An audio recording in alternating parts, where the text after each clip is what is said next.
Man of Alex, stop your dreaming. Can't you see the spear points gleaming? See the warrior men are streaming to this battlefield.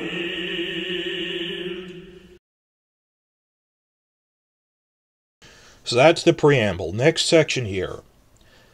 Keeping in mind that this show will be using Wales for at least 5 years, and this franchise might be using it for another decade or more, we should get a handle on notoriously difficult Welsh pronunciation.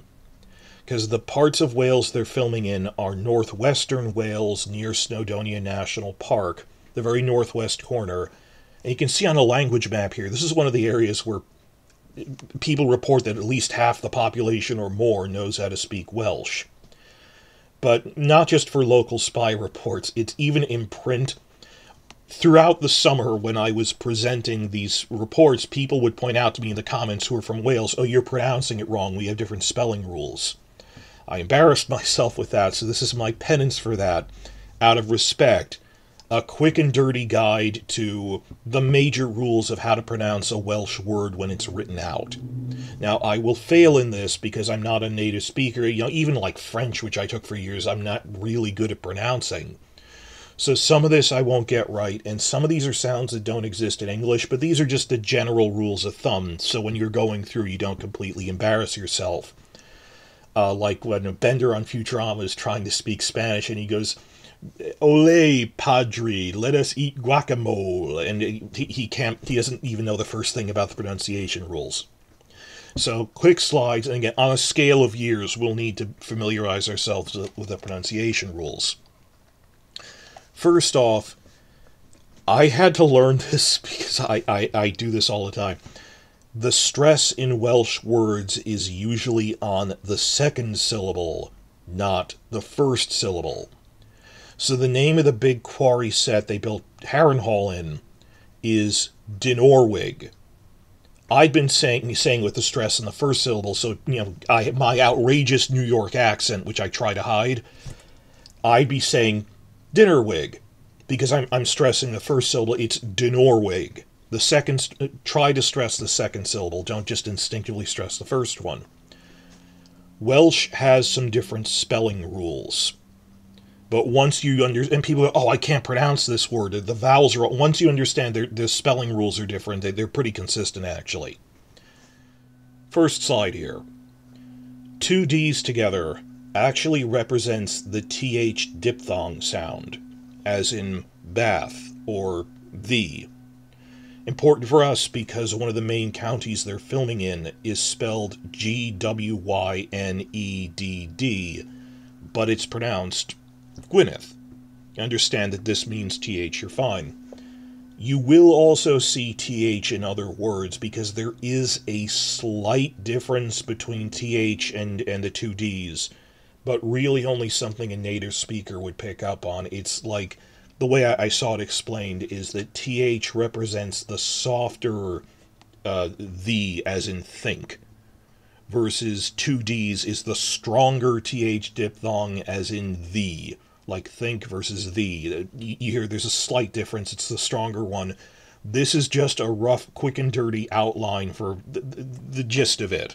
So I'm going to say those interchangeably. I really can't hear the difference. If you see two Ds, it means TH. Next slide. This is a big one with the Fs. A single F on its own is actually the letter V. It makes the V sound as in alive. But if you want to say the actual F sound, you write double F. So when you see two Fs, it's F as in off, on, off. There you go. This is important for us because the main Dragonstone exterior set they built is at a quarry named Trefor, and in my first spy reports on this, I kept calling it Treffer, and Welsh people in my comments section said, no, it's pronounced Trevor, that this is a rule we have with the spelling, F versus double F. Pretty straightforward, and it's important because it's one of the major place names. Next slide here is probably the most important of all of them. because this isn't just a simple spelling difference, that this is a uniquely and iconic Welsh sound that doesn't exist in English, and I will not be able to pronounce it right. When you see double L's, that it's sort of like, well, the description I heard is it's as if you were trying to say hla, HL, at the same time that you're saying ka, as in Loch Ness. So it's hla plus ka, and it's, I will not even be able to approximate it because I haven't had enough experience. But you're making these two, you have to position your tongue in your mouth in such a way that it's sort of like hla. I can't do it. So when I say these words, I'm just going to say HL, and I know there's a bit of the cut in there. I really can't do it. It's also almost S-like. It's infamously hard for not Welsh people to actually pronounce. And the problem is, one of the major filming locations in Season 2, this beach where they filmed the sowing of the dragon seeds, has that in there. You see it's spelled L-L-A-N-D-D-W-Y-N. Now, the rest of the word, now that we know how the D's work, you'd think it's Hlandwyn, but now we know it's Hlanthwyn. It's Lanthwyn, but with the Welsh, it's almost like Hlanthwyn. For our purposes here, you will hear me saying hla instead of the hlah. I can't do it. I apologize. I have seen people doing it better, and I'm trying to look at other YouTube videos of people speaking it aloud in, like, travel videos. I can't do it, but in my notes, phonetically spelled out, I go with Hlanthwyn. It is rough. It's better than just reading it off blindly with no experience with Welsh. It's the iconic Welsh sound, and it's hard to pronounce, and this reminds me of, there was cast interviews for Amazon's Lord of the Rings, Rings of Power, where the cast is great on that. I know the writing, they haven't gotten to the good stuff yet, but the young Galadriel they got's pretty good, Morfydd Clark. And notice that her first name is spelled with two D's, but it's pronounced as in TH, Morfydd Clark. She was doing an interview on with Stephen Colbert, and she explained, I am Welsh. I speak Welsh.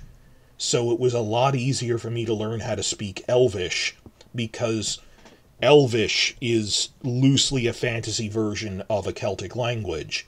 So obviously the words are different and made up, but certain sounds that don't exist in English that do exist in Welsh exist in Elvish.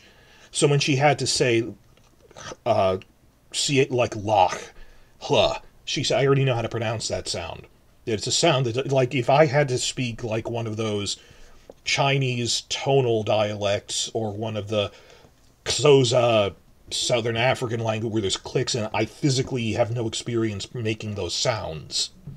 Whereas Elvish is fictional, but the sounds are real sounds from Celtic languages, just reordered differently. So she had a lot better time learning that, she explained. Though, as we all know, what she's talking about, and when she says Elvish, she means Sindarin, which is the gutter tongue of the lowly wood elves. Galadriel, being born to the high elves of the Noldor in Valinor, grew up speaking High Elvish Quenya as her cradle tongue, which is sort of like a cross between Latin and Finnish. It isn't pronounced like a Celtic language at all. It just, that Sindarin is the trash language of the elves. That when you're looking for the lore language, it's High Elvish. That we have not degenerated into these dark times yet, where people have forgotten how to speak Quenya, Orientaluva, and everything. But I digress. But it was nice. She said I had a lot of Elvish dialogue, and I know how to make Celtic sounds. I speak Welsh. It was nice for her that this is a sound that doesn't exist in English. Moving along. U and W. Now keep in mind, in the Middle Ages and stuff, W wasn't a letter. It hadn't been invented. That they eventually invented W as literally two U's together to represent sounds from, like, Norse and Norman and stuff, that Germanic languages, that sounds that didn't exist when the Romans were doing this. When you see U at the end of a word, it means E, as in two E's written together. W, on the other hand, if you see it between two consonants, it's like a W, it's double O, as in zoom.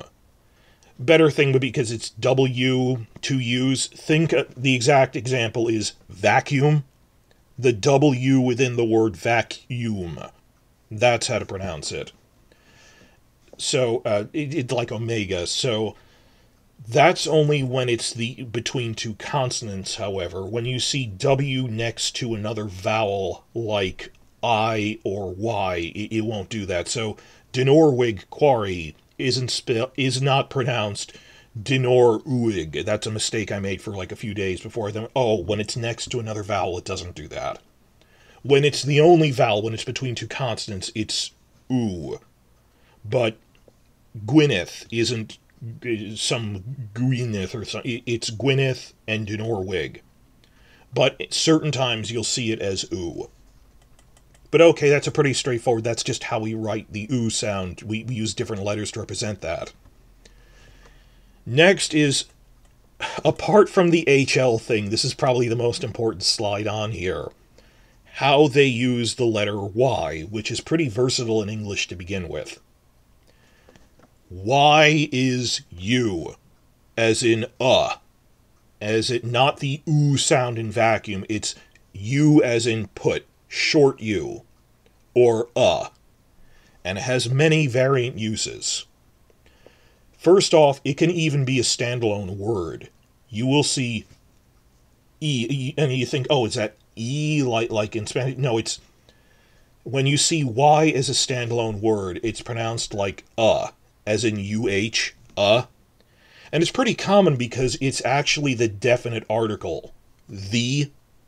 So instead of the valley, it's valley. The is spelled Y. But used within a word, and there's a couple of different rules for this.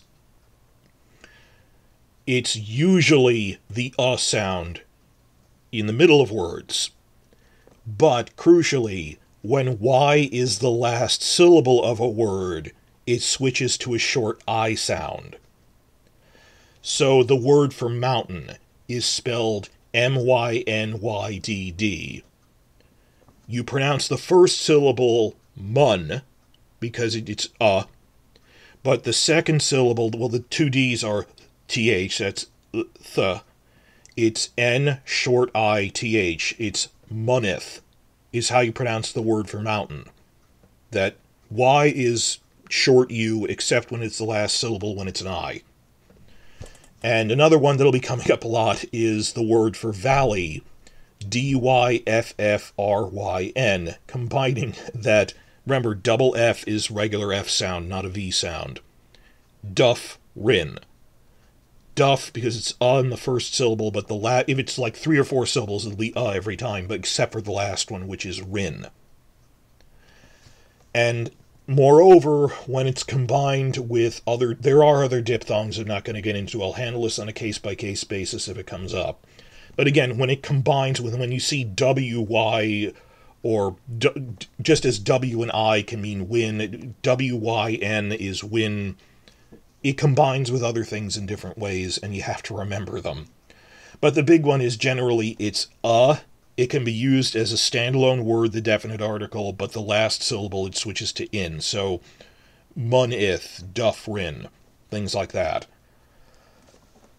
And that's also why back in the other example when I had hlanthwin, it wasn't hlanthwin, it's hlanthwin because it's the end of the word. Or Gwyneth is, and Gwyneth is when it's at the beginning of the word. That is the first syllable, but because it's combined with W, it doesn't quite make the U sound.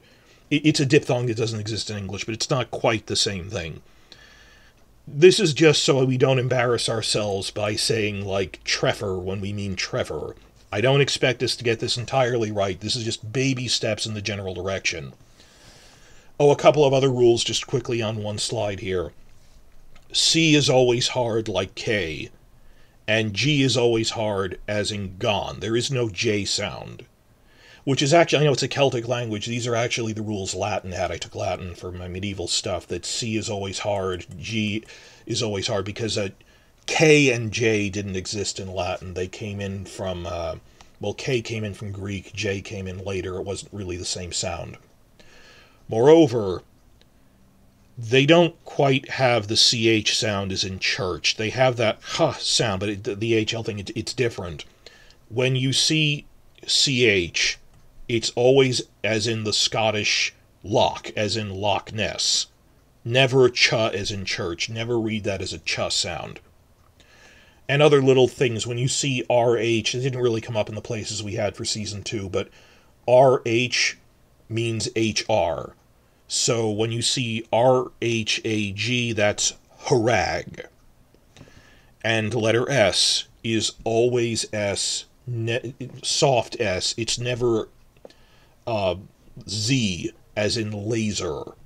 They don't have a Z sound. It doesn't exist. Z is a little more common in American English for a couple of reasons, but occasionally, and again, this didn't come up in Season 2, if you see the letter S and I, it's pronounced like sha. So when you like Shiv, Shivan, when you see the character name pronounced like that, or Celtic pronunciation is different. But that didn't come up in Season 2, so let's not have to worry about that for now, that it depends on their spelling rules. Now let me quickly run through some examples, some of which we will use and some which we will not. The name for Wales in Welsh is spelled Cymru. There's a Y between two consonants, so that's as it's come, and RU, if it's a U at the end of a word, it's double E, so it's pronounced Cymru. And this one is important. Snowdonia National Park, where they filmed a lot of Season 2, in Welsh is called Eryri.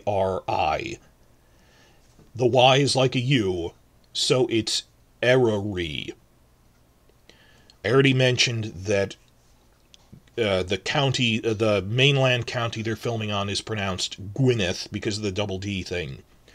And they're also filming on an island that's connected to Gwynedd by bridges, Anglesey, and I thought that was like Anglesey, but looking it up, Anglesey or something, it's Anglesey. Pretend there's a dash between the E and the S. It's not Anglesey, it's Anglesey.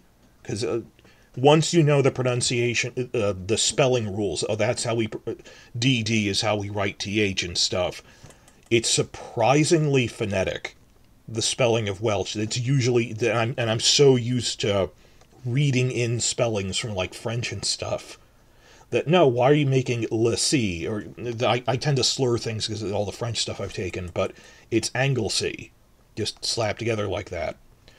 You have Monith and Dufferin for mountain and valley.